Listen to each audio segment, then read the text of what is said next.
Why are older American men choosing the solo life?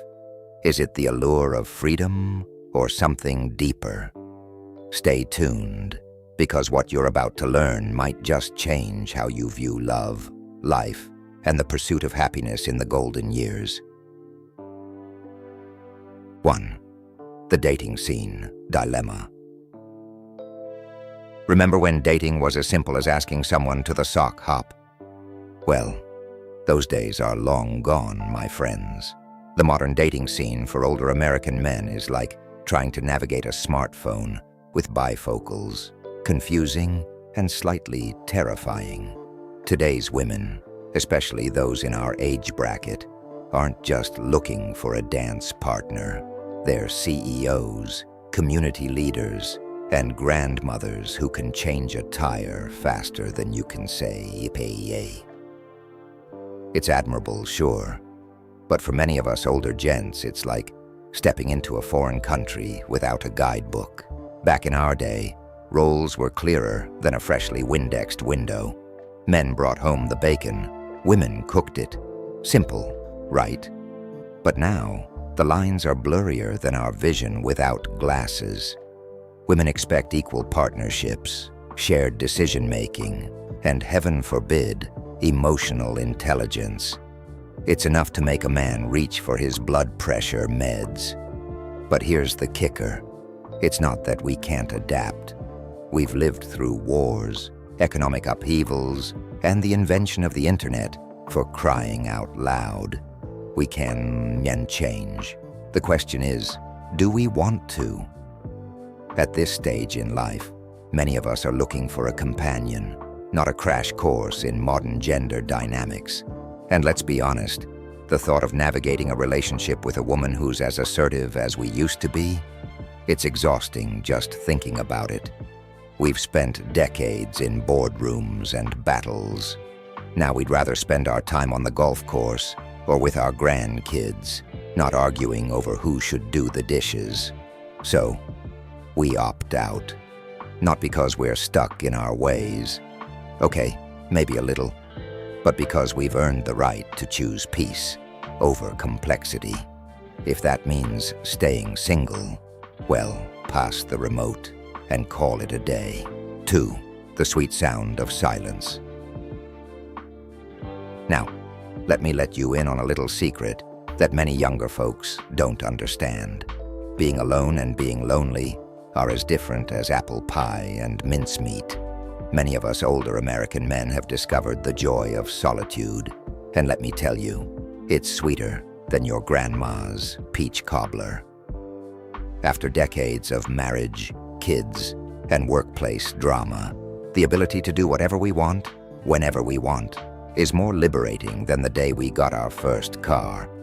Want to watch John Wayne movies at 3 a.m.? Go for it. Fancy eating ice cream for breakfast? No one's stopping you. It's not just freedom, it's a luxury. Don't get me wrong, companionship is nice. But it comes with strings attached, strings that many of us aren't willing to get tangled in again. We've done our time compromising on everything from vacation destinations to thermostat settings. Now, we're enjoying the bliss of autonomy. And let's talk about pets for a moment. A good dog offers all the companionship many of us need without the complications. They're always happy to see you. They don't care if you forget to shave, and they never ask you to attend their cousin's wedding. For many older men, this is the perfect balance of companionship and independence. We've lived full lives, filled with love, loss, and everything in between. Now we're in a phase where we're rediscovering ourselves. It's not about being antisocial or bitter. It's about finding contentment in our own company. We've spent years being someone's husband, father, or boss. Now we're just being ourselves. And you know what? It feels pretty darn good. 3. Small town, big challenge. All right, let's shift gears and talk about geography. Dating in a small town at our age. It's like trying to find a needle in a haystack, except the needle is another single person over 70 who shares your interests. and doesn't remember you from high school. In big cities, the world is your oyster. You've got senior centers, dance classes, and more dating apps than you can shake a stick at. But in small-town America, your options are about as limited as the selections at the local diner. The pool of available women in these areas isn't just small, it's practically a puddle, and everyone knows everyone's business. Try going on a date, and before you've finished your coffee, half the town knows and your grandkids are calling to ask about your new lady friend. But here's the real kicker. Even when there are women around, they might not be what we're looking for. It's not about being picky. It's about knowing what works for us at this stage of life. Maybe we want someone who shares our love for early morning fishing trips. Or perhaps we're looking for a travel companion who doesn't mind our fondness for road trip beef jerky. Finding that perfect match in a small town. It's like winning the lottery, except the odds are probably better with the lottery. So, what's an older guy to do? Some of us adapt. We focus on other aspects of life, volunteering at the local library, becoming the go-to babysitter for our grandkids, or finally writing that novel we've been thinking about for decades. We build a life that's fulfilling without a romantic partner. And if love does come knocking, great. But we're not sitting by the phone waiting for it. We're out living our best lives, even if that means being the only single guy at the town's 4th of July picnic. After all, someone's got to judge the pie contest, right? 4. Money talks. Let's talk turkey. Or rather, let's talk money. It's not the most romantic topic, but at our age, it's as important as remembering to take our daily vitamins. Many of us older American men have spent decades building our nest eggs, and the idea of cracking them open for a new relationship, well, it's about as appealing as a root canal without anesthesia. Divorce is expensive, and many of us have the alimony payments to prove it. You don't just lose half of everything, you lose half of everything you've worked for your entire life. Houses you've lovingly maintained, savings accounts you've diligently filled, pensions you've earned through years of hard work, all up for grabs. And at our age, there's no time to start over financially. We're not exactly in our prime earning years anymore, but it's not just about protecting what we have. It's also about the potential financial complications a new relationship might bring. What if she's the one with debt? Medical bills that could rival the national debt, credit card balances higher than a cat's opinion of itself, or loans that'll outlive us both. Do we really want to take that on? It's not unromantic. It's reality. Financial independence at our age is more precious than a vintage Cadillac. It gives us the freedom to spoil our grandkids rotten, travel to places we've only seen in magazines, or finally buy that boat we've been eyeing for years. Getting into a relationship means potentially compromising that independence. Shared expenses, joint financial decisions. It's like being back at work, except you can't retire from this job. And let's not forget about leaving a legacy. Many of us want to make sure we can pass something on to our kids and grandkids. A new relationship could complicate those plans faster than you can say prenuptial agreement. For many of us, the peace of mind that comes with financial stability outweighs the potential benefits of companionship. Cold? Maybe. Practical? Absolutely. At our age, we've earned the right to be a little selfish with our resources. After all, we're not getting any younger, and neither are our bank accounts. 5. Confidence crisis. Now, let's address the elephant in the room, confidence, or rather, the lack of it. Dating at 80 isn't the same as dating at 20, and I'm not just talking about needing reading glasses to see the menu. The modern dating world for us older American men is like trying to navigate Times Square when you're used to a one-stoplight town. Everything's flashy, fast-paced, and frankly, a little overwhelming. We don't know the lingo. What in tarnation is ghosting, anyway? We're not up on the latest dating apps, and the idea of creating an online profile is about as appealing as a colonoscopy. Fear of rejection? It's real, and it doesn't get easier with age. In fact, it gets harder. We're not as resilient as we once were. A no at 20 was a bruise to the ego. A no at 80 feels like a punch to the gut. We've lived long lives, faced countless challenges, but somehow, the thought of asking someone out on a date makes us feel like awkward teenagers all over again. And it's not just about dating. Socializing in general becomes harder as we age. We feel out of touch with the world around us. Conversations about TikTok and Twitter leave us feeling like we're speaking a different language. We worry about being seen as that old guy who doesn't get it. So, many of us retreat. We stick to what we know, who we know, and slowly, our world gets smaller. The longer we stay out of the game, the harder it is to get back in. It's a vicious cycle that would make even the most confident man question himself. We don't date because we're not confident, and we're not confident because we don't date. Round and round we go, until the very idea of putting ourselves out there seems as daunting as climbing Mount Everest in our slippers. But here's the thing. We're not alone in feeling this way. Many older men struggle with these same insecurities. The problem is, we don't talk about it. We've been conditioned to be strong, to have all the answers.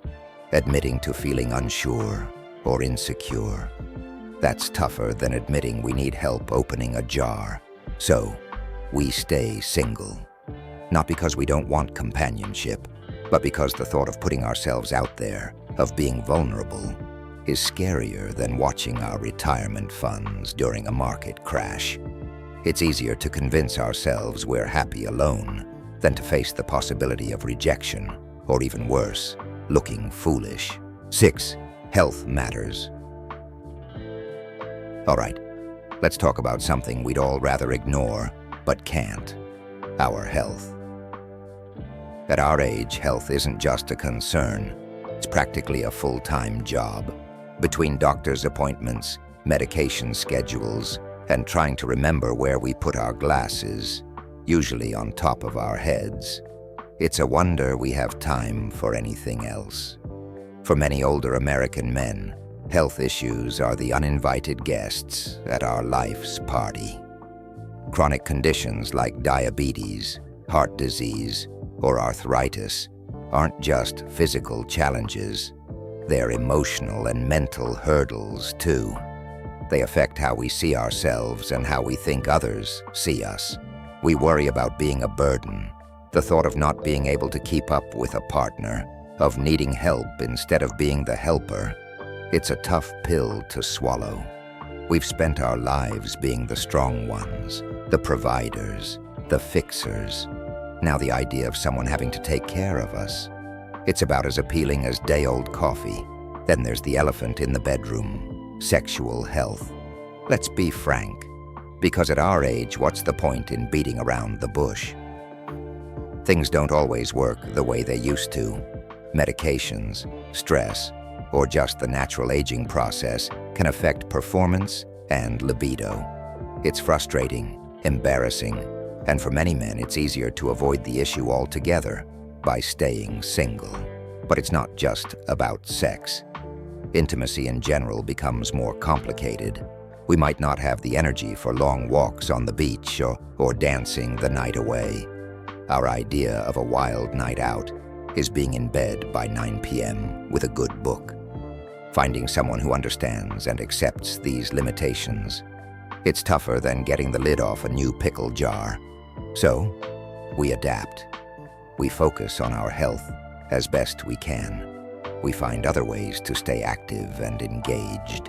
But for many of us, the idea of bringing someone else into this medical minefield seems unfair to them and to us. It's not giving up. It's being realistic.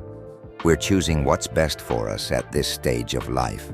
And sometimes that means choosing to be alone, rather than risking being a burden or facing the potential embarrassment of our bodies letting us down. Remember, we come from a generation where men were supposed to be strong, virile, and independent, admitting to health limitations, especially to a potential partner. That's harder than admitting we need directions. So, we often choose the path of least resistance, staying single, focusing on our health, and maintaining our independence for as long as we can. 7. Family matters. Now let's wade into waters more complicated than a soap opera plot. Family dynamics.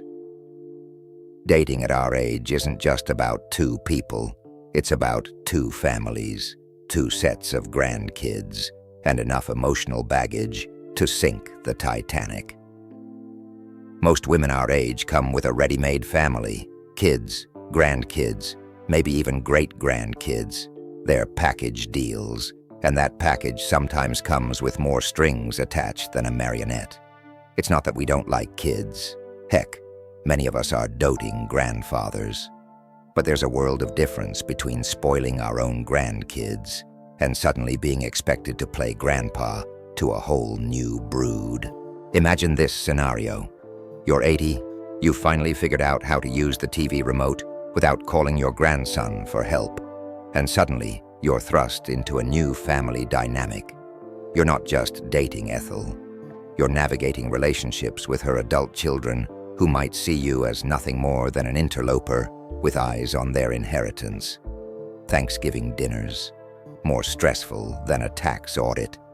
And it's not just about the kids, it's about the whole family dynamic. Many women our age are the glue that holds their families together. They're babysitting grandkids, caring for aging siblings, hosting family dinners. Getting involved means signing up for all of that.